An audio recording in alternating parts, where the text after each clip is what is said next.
Attention, this video is audio only. Sit back, relax, and enjoy the story. Afghanistan's geography has long made it the midpoint between powerful civilizations. Nestled between ancient China to the east and Persia to the west, its valleys and mountain passes were traversed by the Silk Road's caravans for millennia. Because of this, scholars have called Afghanistan the roundabout of the ancient world. In one sense, it was always a crossroads.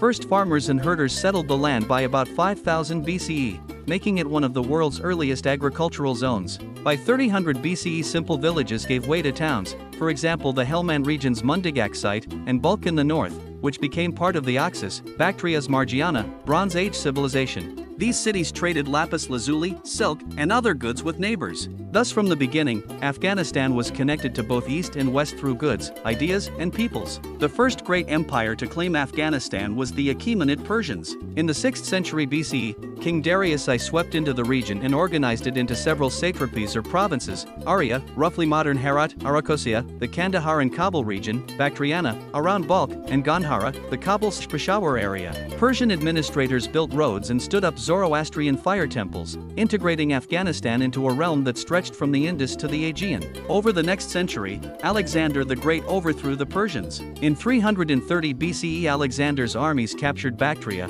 refounding cities and then marching into India. When Alexander died, his general Seleucus inherited Afghanistan until ceding it to the Indian Maurya emperor. Thus the Mauryan Empire briefly extended into Kandahar and the Indus Valley. Under Ashoka the Great, c. 268 to 232 BCE, Buddhism was actively supported and spread across the Hindu Kush. In effect, Indo-Greek and Mauryan kings carried Afghanistan into the Buddhist world, blending Iranian and Indian ideas. When the Mauryas waned, Greek-speaking Bactrian rulers carved out their own kingdoms. From about 250 BCE to 100 CE, the Greco-Bactrian and Indo-Greek kingdoms thrived here. These Hellenistic dynasties, such as King Menander I, known to Buddhism as Melinda, continued Greek art and coinage, even as Buddhism flourished. Archaeologists have excavated cities like Ai Khanum with Greek-style temples and theaters. Over centuries, the Greek kings mixed with local peoples. Menander famously held philosophical debates with Buddhist monks and embraced their faith. In short, Afghanistan in the early centuries BCE became a melting pot of Greek,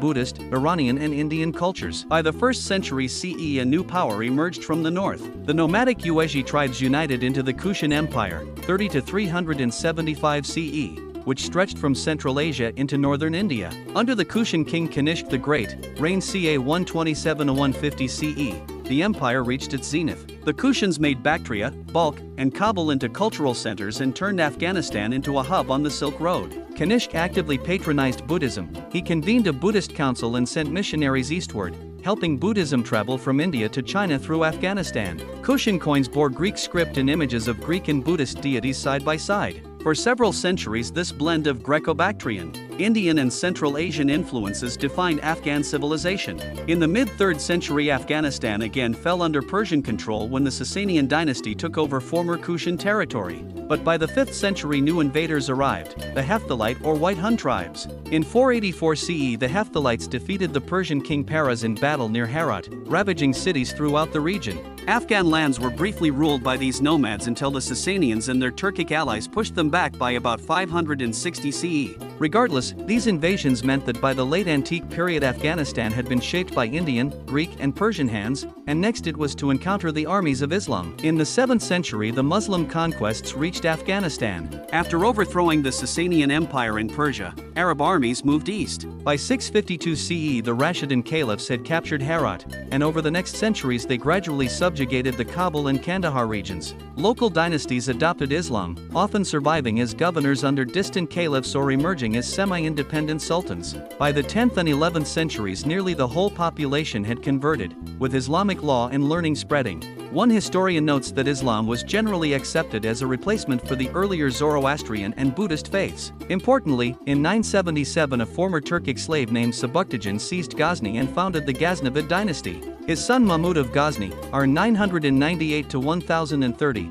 transformed Ghazni into a glittering capital. Mahmud's armies created an empire stretching from the Oxus to the Indus and the Indian Ocean. He launched annual raids into India, brought back immense wealth, and made Ghazni a center of Persian literature and Islamic learning. The great epic Shahnameh was completed there. Under the Ghaznavids, Afghanistan became a key frontier of the Muslim world, the place where Islam, Central Asia, and South Asia all met. By the 12th century, new Afghan powers arose from the mountains. The Ghurids of central Afghanistan, the Ghor region, fought the Ghaznavids and by 1149 had sacked Ghazni. Two brothers, Ghayath al-Din and Muaz al-Din, Muhammad of Ghor, then took over Ghazni in 1173 and led a short-lived but vast empire. By 1200 AD, the Ghurids controlled most of Afghanistan and eastern Iran, even challenging the Khwarezmian rulers to the north. Meanwhile, their general Qutb-al-Din Aibak overran much of northern India, laying foundations for later sultanates. The Ghurid era was one of great expansion and architectural patronage. Many of Afghanistan's oldest mosques and madrasas date from this time. But it proved brief. After the Ghurid sultans were assassinated around 1202 to 1206, rival Khwarezmian and then Mongol armies swept through the region. Indeed, in 1219 the Mongol horsemen of Genghis Khan stormed into Afghanistan. Over the next 2 years, the Mongols destroyed city after city. Sources report that Genghis Khan's army slaughtered thousands in Kabul, Kandahar, Bamiyan, and other cities. In 1222, when a local rebellion flared in Ghazni and Helmand, Genghis Khan's successor Ogdi ordered all men in those towns executed and women enslaved. The devastation was immense. Afghanistan was enveloped by the Mongol Empire, split between the Chagatai Khanate and the Ilkhanate. Much of its population was killed or displaced, and major cities lay in ruin. It would take decades for urban life to recover. A century later, late 1300s, a new conqueror would sweep through once again, Timur, Tamerlane, the Turco-Mongol from Samarkand. Timur made Kandahar and Herat into garrisons on his way to India and the Middle East. But the lasting legacy of this period was cultural. Timur's son Shah Rukh moved the Timurid capital from Samarkand to Herat. Under Shah Rukh, r. 1405 to 1447, and his brilliant vizier Gauhar Shad, Herat blossomed as a Renaissance city of the Islamic world. Grand madrasas, palaces and mosques were built, Persian miniatures and poetry flourished. The famed art school of Behzad operated in Herat's workshops. Even today, travelers can see the restored citadel and Friday mosque dating from this golden age. Thus the ruins of war gave way to one of Afghanistan's richest cultural eras. In the 16th century the tides turned towards South Asia, but Afghanistan was still in the middle. A Timurid prince named Babur made Kabul his base after capturing it in 1504. From there, after losing and regaining Samarkand, Babur invaded India. In 1526 at the Battle of Panipat he defeated the Sultan of Delhi and founded the Mughal Empire. Interestingly, Babur always considered Kabul part of his realm. He later built his famous gardens there, even as his descendants ruled India. The coming centuries saw Herat and Kandahar contested between Persian and Mughal hands, but the idea of a distinct Afghan state was emerging. The decisive moment came in 1747. Following the death of the Persian ruler Nader Shah, Pashtun chieftains in Kandahar convened and chose Ahmad Shah Abdali, Durrani, as leader.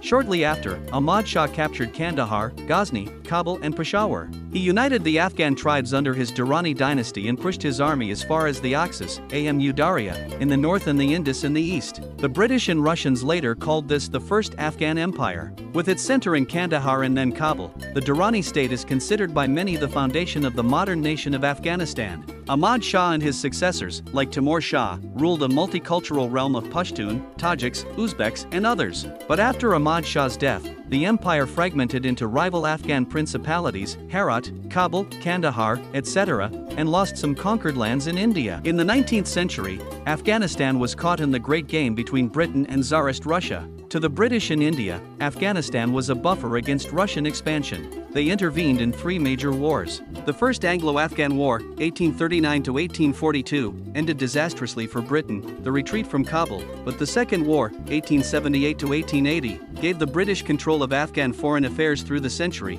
Afghanistan remained officially independent but with a British resident in Kabul. The country's emirs played the two empires off each other. Finally, after World War I, Afghanistan threw off foreign control. In 1919, Emir Amanullah Khan defeated the British in a third short war. By the Treaty of Rawalpindi, August 1919, Afghanistan's borders were recognized and it became a fully sovereign kingdom. In 1926, Amanullah proclaimed Afghanistan a monarchy, the Kingdom of Afghanistan, and undertook social reforms. His successor Zahir Shah continued modernization in the 1940s, 60s. This half-century saw schools built, roads laid, and women's education begun. Still, most Afghans remained rural, and tribal loyalties ran deep. The modern Afghan state was thus still fragile and new. Afghanistan's recent history has been dominated by conflict. In July 1973, the king was overthrown by his cousin Daud Khan, who established a republic. Just 5 years later, on April 27, 1978, communist officers launched the Saur Revolution, killing Daud and setting up a pro-Soviet regime. Repression and factionalism followed.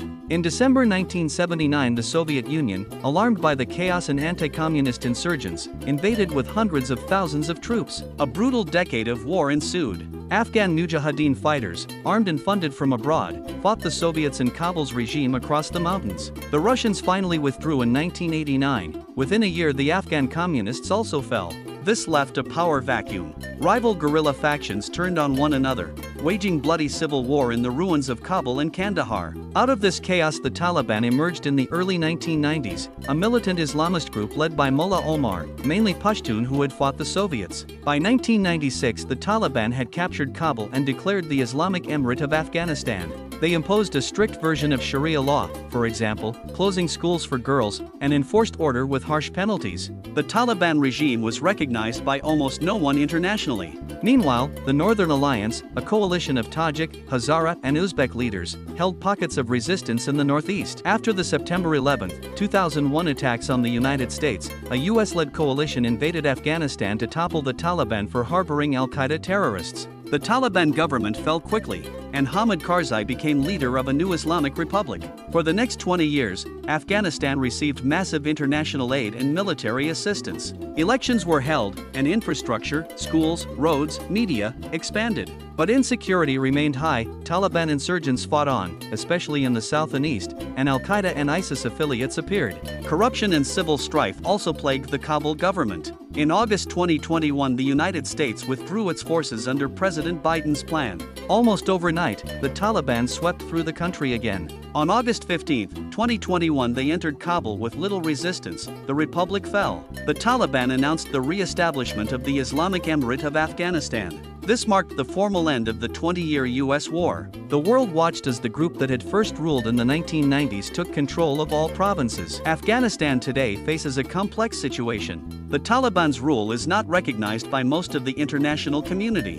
Western aid and investment have largely dried up. The economy has collapsed. By some estimates, GDP fell nearly 28% in 2021 alone, leaving a majority of Afghans in dire need of food and services. Human rights observers note that the new regime has restricted freedoms, especially for women and girls. Schools for girls above age 12 remain closed, and women are mostly barred from jobs outside the home. On the other hand, the Taliban claim they have restored security and are negotiating some aid with the United Nations and neighboring countries. In sum, the story of Afghanistan is one of incredible resilience amid upheaval. For over 50 centuries, it has been shaped by waves of conquest and cultural exchange, from Bronze Age traders to world empires, and yet the Afghan people and their tribal traditions have endured. Today's Afghanistan remains at a historical crossroads. Its rugged mountains and diverse peoples, from Pashtun and Tajiks to Hazaras and Uzbeks, carry the legacy of empires past. As one aid worker recently put it, Afghanistan has the poorest population, but also the most ancient history, a reminder that every era adds another layer to this land's complex tapestry.